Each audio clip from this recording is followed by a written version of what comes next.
दोस्तों दुनिया भर के जितने भी देश हैं वो सब इस बात पर बहुत ज्यादा फोकस करते हैं कि उनकी इकोनॉमीज में जेंडर गैप जो हो वो जितना कम हो उतना बेहतर है। क्योंकि जितना ये जेंडर गैप कम होगा उतना ही सोशो इकोनॉमिक अपलिफ्टमेंट जो है वो तेजी से बढ़ेगा उस देश का। अब यहां पर भारत के लिए एक बहुत चिंता की विषय बनती जा रही है हमारा जेंडर गैप। जी हाँ फ्रेंड्स, वर्ल्ड इकोनॉमिक फोरम का जो जेंडर गैप इंडेक्स आया है उसमें इंडिया की रैंक है 131 आउट ऑफ 148 कंट्रीज। यानी कि 148 कंट्रीज में we stand on 131st number. जहां एक तरफ हम बात कर रहे हैं कि इंडिया 2047 तक डेवलप्ड इकोनॉमी बनने की कोशिश कर रहा है, जहां एक तरफ हम बात कर रहे हैं इंडिया की इकोनॉमी फास्टेस्ट ग्रोइंग इकोनॉमीज में से है, जहां एक तरफ हम ये भी बोल रहे हैं कि हमने $4 ट्रिलियन का मार्क सरप्रेस करते हुए हम दुनिया की चौथी सबसे बड़ी इकोनॉमी बन रहे हैं in context of nominal GDP. वहां पर ये जो जेंडर गैप का जो रैंक है ये सच में देश के लिए एक चिंता का विषय है। तो आइए समझते हैं क्या होता है ये जेंडर गैप इंडेक्स, क्या क्या पैरामीटर इसमें लिए जाते हैं, क्या कारण है जिसकी वजह से भारत की रैंक आउट ऑफ 148 कंट्रीज 131 पे है। और इवन भारत के जो नेबर्स हैं जो कि अगर हम जीडीपी वाइज देखें तो भारत से काफी पीछे हैं, उनकी रैंक भारत से बहुत आगे है। तो शुरू करते हैं इस वीडियो को, बहुत ही इंपॉर्टेंट वीडियो है ये। सबसे पहले India ranked 131 out of 148 countries in global gender gap report published by world economic forum. यानी 148 देशों में वी रैंक्ड 131 और हमारी रैंक स्कोर जो है वो और खराब हुआ है। लास्ट ईयर हम 129 पे थे, इस समय हम 131 पे हैं। और अगर हम बात करें टॉप 5 कंट्रीज जो ग्लोबल जेंडर गैप इंडेक्स में है वो है आइसलैंड। आप ये देखिए आइसलैंड पिछले 16 साल से रैंक 1 है, मतलब एक कंट्री जो पिछले 16 साल से रैंक 1 है। फिनलैंड, नॉर्वे, यूके और न्यूजीलैंड ये वो टॉप 5 देश हैं जो जेंडर गैप इंडेक्स में टॉप 5 के अंदर हैं। तो सच में ये एक बहुत गड़बड़ की बात है कि India rank 131 out of 148 countries. अब ये ग्लोबल जेंडर गैप इंडेक्स जो होता है इसके 4 बेसिक पैरामीटर्स हैं। यानी इन 4 पैरामीटर्स पे जितना स्कोर आपका अच्छा होगा उतनी ही आपकी रैंकिंग इंप्रूव होगी, उतना ही आपका सोशल अपलिफ्टमेंट या जेंडर गैप जो है वो कम होगा। अगर हम बात करें ये 4 डायमेंशंस कौन कौन से हैं, सबसे पहले इकोनॉमिक पार्टिसिपेशन एंड अपॉर्चुनिटी। अब इकोनॉमिक पार्टिसिपेशन एंड अपॉर्चुनिटी की अगर हम बात करें, इकोनॉमिक पार्टिसिपेशन एंड अपॉर्चुनिटी ये बताता है कितने लोगों का, या हम ये बात करें मेल और फीमेल का एक्चुअली में कितना पार्टिसिपेशन है वर्कफोर्स में। यानी कि कितनी अपॉर्चुनिटीज पहले तो मेल और फीमेल्स के लिए क्रिएट हो रही है और उस अपॉर्चुनिटीज में कितना पार्टिसिपेशन दोनों जेंडर्स का है। यानी कितना लेबर फोर्स पार्टिसिपेशन रेट में या एम्प्लॉयमेंट पार्टिसिपेशन में या इकोनॉमिक पार्टिसिपेशन में दोनों मेल और फीमेल का कितना कंट्रीब्यूशन है।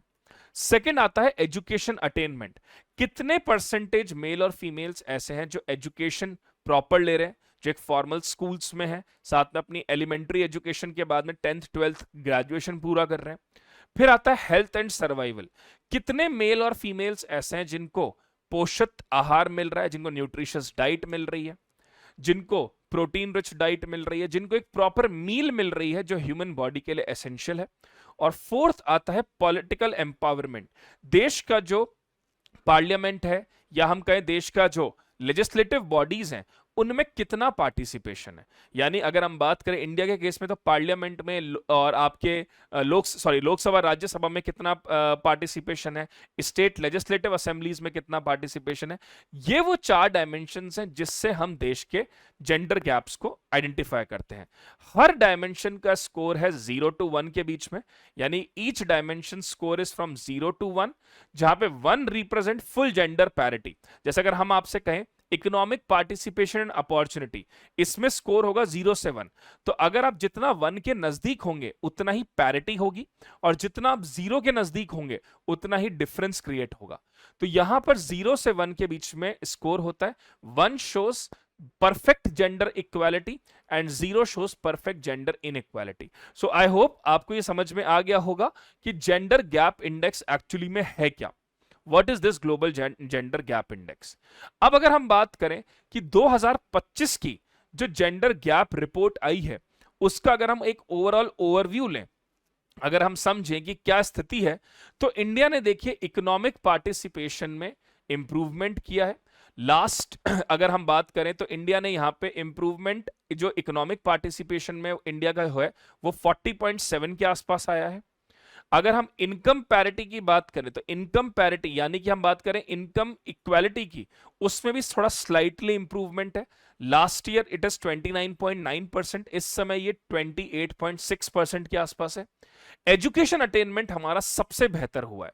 एजुकेशन अटेनमेंट इस समय 97.1% के आसपास है, जो कि ये बताता है कि अब फीमेल एजुकेशन, फीमेल लिटरेसी पर भी देश का फोकस बढ़ता जा रहा है। और ये बहुत अच्छी बात है क्योंकि बेटी बचाओ बेटी पढ़ाओ जैसी स्कीम्स साथ साथ में हमारे यहाँ पर जो सर्व शिक्षा अभियान के अंतर्गत हम जो चाह रहे हैं national education new education policy के तहत कि जितना हो सके फीमेल्स को, बच्चियों को भी एजुकेशन मिले, that is actually giving us the successful fruits now.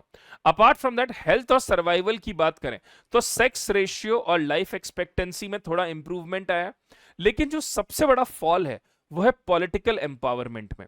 Political empowerment में फॉल आया 0.6% का या 0.6 पॉइंट का, यानी कि अगर विमेन रिप्रेजेंटेशन पार्लियामेंट में जो लास्ट ईयर 14.7 था वो 13.8 पे गिर गया है। तो एक पॉलिटिकल एम्पावरमेंट सबसे बड़ा फॉल दिखा रहा है।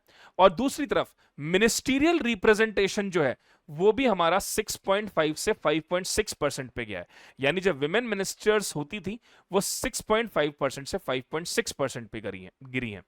अगर हम बात करें साउथ एशिया का परफॉर्मेंस तो भूटान 119 पे है, नेपाल 125 पे है, श्रीलंका 130 पे है, जो इंडिया से बेहतर हैं। आप अगर देखें इन देशों की जीडीपी तो इन देशों की जीडीपी भारत के सामने कहीं भी नहीं है, लेकिन जेंडर पैरिटी में they showed a very improved rank in comparison to India. वहीं अगर आप बांग्लादेश को देखें तो बांग्लादेश का परफॉर्मेंस सबसे बेहतर है, मतलब इस पूरे साउथ एशिया का जो टॉप परफॉर्मर है वो बांग्लादेश है। तो ये एक रिपोर्ट में आया है जो जेंडर गैप रिपोर्ट में, तो India need to learn this from their neighbours only, how to improve this gender parity more in this context. Moving ahead, फिर अगर हम बात करें भारत में सबसे ज्यादा चैलेंजेस, अगर इफ वी टॉक अबाउट कि क्या मेजर चैलेंजेस हैं जिसकी वजह से ये जेंडर गैप हमारा बढ़ता जा रहा है, अगर हमसे कोई पूछे कि क्या कारण आपको लगते हैं जिसकी वजह से भारत में ये जेंडर गैप की प्रॉब्लम बहुत ज्यादा है, तो उसमें सबसे बड़ा कारण है low labour female labour force participation. देखिए, labour force participation is very important if we talk about the economic development of any country, क्योंकि अगर इफ मेल एंड फीमेल दोनों ही लेबर फोर्स पार्टिसिपेशन में कंट्रीब्यूट करेंगे तो दोनों ही इनकम जनरेट करेंगे, दोनों ही सेविंग्स करेंगे, दोनों ही इन्वेस्टमेंट करेंगे, कैपिटल फॉर्मेशन होगा, इकोनॉमी में वर्चुअस साइकिल रोटेट होगा, देश सरकार को टैक्स मिलेगा और देश का इकोनॉमिक डेवलपमेंट इंक्रीज होगा। लेकिन अब अगर फीमेल लेबर फोर्स पार्टिसिपेशन हमारे यहाँ कम रहता है तो उससे प्रॉब्लम क्या होगी, एक तो स्टैंडर्ड ऑफ लिविंग भी कम होगा, दूसरा विमेन एम्पावरमेंट कम हो जाएगा, विमेन का इंडिपेंडेंट डिसीजन मेकिंग थोड़ी सी कम हो जाएगी, और साथ साथ में dependency on family income is more of women. तो उस केस में उनकी जो चॉइसेस हैं या जो उनके इंटरेस्ट के चीजें हैं उस पर उनके एक्सपेंडिचर्स कम हो सकते हैं। तो अगर हम बात करें इंडिया का female labour force participation lowest है वर्ल्ड में, यानी कि भारत का ये लगभग 25% के आसपास है फीमेल लेबर फोर्स पार्टिसिपेशन, और ग्लोबल एवरेज 47% पे है। और एक और बहुत बड़ी प्रॉब्लम है कि इंडिया में जितनी भी मेजॉरिटी ऑफ द फीमेल्स हैं वो उन कामों में है जो कि एक तो अनपेड है और एक इनफॉर्मल सेक्टर में। आपको ये पता होगा जब हम जीडीपी कैलकुलेट करते हैं तो जीडीपी में सिर्फ फॉर्मल सेक्टर को जोड़ते हैं, तो यहां पर जितनी भी फीमेल्स इनफॉर्मल सेक्टर में हैं या जितनी भी फीमेल्स जो हैं वो उनका जो रोल है वो अंडर वैल्यूड है। यानी कि आप एक बात सोचिए, अगर मेरी मदर दिन में 10 से 12 घंटे काम कर रही हैं, घर का ध्यान रख रही हैं, साफ सफाई कर रही हैं, खाना बना रही हैं, बच्चों का ध्यान रख रही हैं, पढ़ा रही हैं, लिखा रही हैं, तो उस वो जो काम है उनका वो रिकॉग्नाइज्ड ही नहीं होता भारत की जीडीपी में। तो ये एक बहुत चिंता का विषय है कि एक तो अंडरपेड है, दूसरा अंडर वैल्यूड वर्क है। सेकेंड प्रॉब्लम है एजुकेशन और लिटरेसी की डिस्पैरिटी। 2011 के सेंसस के अकॉर्डिंग फीमेल लिटरेसी जो है वो 65% के आसपास है और मेल लिटरेसी 82% के आसपास है। ऑल्दो अब तो इसमें चेंज काफी हो गया होगा, बट अभी तक सेंसस आया नहीं है, बहुत टाइम हो गया है, लगभग 13-14 साल होने को आए, बट इंडिया में अब तक सेंसस कंडक्ट नहीं हो पाया है। तो यहां पे एक और एक बहुत बड़ा चैलेंज ये है कि सेंसस ना कंडक्ट होने की वजह से भी जो ये गैप है लिटरेसी का, ये ज्यादा दिखता है। ऑल्दो हमने काफी इंप्रूवमेंट इसमें किया है, चाहे हम बेटी बचाओ बेटी पढ़ाओ स्कीम की बात कर लें, नई एजुकेशन पॉलिसी की बात कर लें, सरकार की तरफ से जो अवेयरनेस कैंपेन चल रहे हैं, उससे भी ये लिटरेसी गैप जो है ये अब काफी कम हुआ है, but still the gap is still prevalent in Indian economy. तीसरा है अनपेड एंड इनविजिबल वर्क। अब देखिए, इसी की मैं बात आपसे कर रहा था। विमेन्स जो है वो 3 से 5 गुना ज्यादा काम अपना अनपेड केयर वर्क में लगाती हैं, जैसे कुकिंग है, क्लीनिंग है, चाइल्ड केयर है, लेकिन ये काम जो है ये रिकॉग्नाइज्ड नहीं होता, ना ही ये जीडीपी में काउंट होता है, जिसकी वजह से हम ये कह रहे हैं कि ये एलएफपीआर जो है, लेबर फोर्स पार्टिसिपेशन रेट जो है, ये इसमें फीमेल्स का कॉन्ट्रीब्यूशन काफी कम है। फिर चौथा है gender based violence and safety issue. Domestic violence के केसेस, साथ साथ में हम सब ये बात जानते हैं वर्क प्लेस पर हैरेसमेंट, पब्लिक स्पेस इनसिक्योरिटी, ये सारी चीजें इंडिया में स्टिल प्रिवलेंट है। ठीक है, हमने लॉज बनाए, हमने sexual harassment at work place को लेकर लॉ बनाया, हमने पॉक्सको बनाया, लेकिन इन सब चीजों के बावजूद भी जो हैरेसमेंट है, डोमेस्टिक वायलेंस की प्रॉब्लम है या एक इनसिक्योरिटी की प्रॉब्लम है, ये आज भी बहुत ज्यादा प्रिवलेंट है। और ये सिर्फ गांव में या टीयर 3 सिटीज की बात नहीं है, ये सब टीयर 1 सिटीज में भी बहुत ज्यादा प्रिवलेंट है। फिर लैक ऑफ पॉलिटिकल रिप्रेजेंटेशन। अब आप देखिए, हमारा टारगेट है कि हम विमेंस के पार्टिसिपेशन को, आप सबको पता होगा सरकार एक बिल भी लेकर आई है, अभी आगे भी जिक्र करेंगे उस पर, कि लोकसभा राज्यसभा में 1/3 रिप्रेजेंटेशन फीमेल्स का हो। लेकिन अगर आप 1/3 की बात करें, दैट मस्ट बी 33%। और अभी हम जहां स्टैंड कर रहे हैं, लोकसभा में 13.6% सीट्स हैं और राज्यसभा में 13% सीट्स हैं विमेन पार्लियामेंटेरियंस की, and that is very very less in comparison to global average. फिर इंप्लीमेंटेशन गैप इन स्कीम्स। सरकार बहुत सारी स्कीम्स लेकर आई हैं फीमेल्स के लिए, ऐसा नहीं है, चाहे नेशनल फूड सिक्योरिटी एक्ट की बात कर लें जिससे मैटरनिटी बेनिफिट्स मिल रहे हैं, चाहे पोषण अभियान की बात कर लें, चाहे बेटी बचाओ बेटी पढ़ाओ की बात कर लें, चाहे जनधन खाते की बात कर लें, चाहे स्टार्टअप्स की बात कर लें, वो आगे आएंगे अभी सारी चीजें। लेकिन उसके बावजूद भी एक होता है स्कीम को बनाना, एक होता है स्कीम का एग्जीक्यूशन करना, इंप्लीमेंटेशन करना। अब यहां पर जो मेजर चैलेंज है वो यही आ रहा है कि स्कीम का फॉर्मेशन तो हो गया, लेकिन स्कीम का इंप्लीमेंटेशन, स्कीम के एग्जीक्यूशन में अभी भी बहुत सारे लूप होल्स हैं, बहुत सारे गैप्स हैं, और वो साफ साफ हमारी रैंकिंग में दिख भी रहे हैं। आगे अगर हम बात करें कि सरकार की तरफ से क्या क्या इनिशिएटिव्स लिए गए हैं जिससे कि government is trying very hard कि एक तो जेंडर गैप में भी हमारी रैंकिंग इंप्रूव हो, दूसरा सस्टेनेबल डेवलपमेंट गोल्स में भी हमारे यहाँ पे इक्वल पार्टिसिपेशन आए। तो सरकार ने सबसे पहले स्टार्ट किया बेटी बचाओ बेटी पढ़ाओ, जिसका ऑब्जेक्टिव है सबसे पहले तो चाइल्ड सेक्स रेशियो इंप्रूव करना, विमेन्स की, बच्चियों की एजुकेशन इंप्रूव करना, फीमेल फोर्टिसाइड फाइनेंशियल सपोर्ट, जो फीमेल फोर्टिसाइड को कर्ब करना, फाइनेंशियल सपोर्ट प्रोवाइड करना, कम्युनिटी एंगेजमेंट लेके आना लोकल बॉडी से। यानी कि ये बहुत प्रिवलेंट है कि बच्चियों को पढ़ाया जाए, क्योंकि एक फीमेल अगर पढ़ लिख जाती है तो सिर्फ एक परिवार का भला नहीं करती, वो 2 परिवारों का भला करती है। एक जिसमें वो पली बड़ी है उसमें सपोर्ट करेगी, और दूसरा जिस घर में उसकी शादी होगी वहां पर भी वो सपोर्ट करती है। तो फीमेल को पढ़ाने से आप 2 घरों को बेटर करते हो। ठीक है, तो यहां पर यही ऑब्जेक्टिव रहा है। दूसरा, प्रधानमंत्री उज्ज्वला योजना। प्रधानमंत्री उज्ज्वला योजना में का ऑब्जेक्टिव है क्लीन फ्यूल प्रोवाइड करना, यानी कि एलपीजी कनेक्शंस प्रोवाइड करना फीमेल्स को। क्योंकि पहले क्या होता था, जो ये चूल्हे पे जो खाना बनता था, इससे जो हार्मफुल गैसेस रिलीज होती थी, फीमेल्स को रेस्पिरेटरी प्रॉब्लम्स इससे काफी होती थी। तो उसको ठीक करने के लिए प्रधानमंत्री उज्ज्वला योजना लाई गई थी, जिसमें स्मोकलेस चूल्हा एलपीजी कनेक्शंस प्रोवाइड करेगा। Then one stop centres. One stop centre का मतलब है सपोर्ट प्रोवाइड करना विमेंस को जो कि वायलेंस फेस कर रही हैं, जैसे मेडिकल एड प्रोवाइड करना, लीगल हेल्प प्रोवाइड करना, पुलिस सपोर्ट प्रोवाइड करना, काउंसलिंग प्रोवाइड करना, निर्भया फंड से उनको एक तरह से उनका प्रॉपर तरीके से ट्रीटमेंट एंड ऑल, वो सब भी उसका पार्ट है।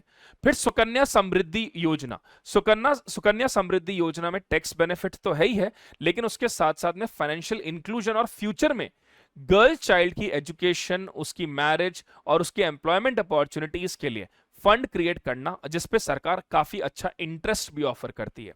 यानी कि अगर आप पेरेंट हैं और आपके गर्ल चाइल्ड है, मैक्सिमम 2 गर्ल चाइल्ड होना चाहिए इसमें, अगर आपके 2 गर्ल चाइल्ड हैं तो आप उनके नाम पे सुकन्या समृद्धि अकाउंट ओपन करवा सकते हो।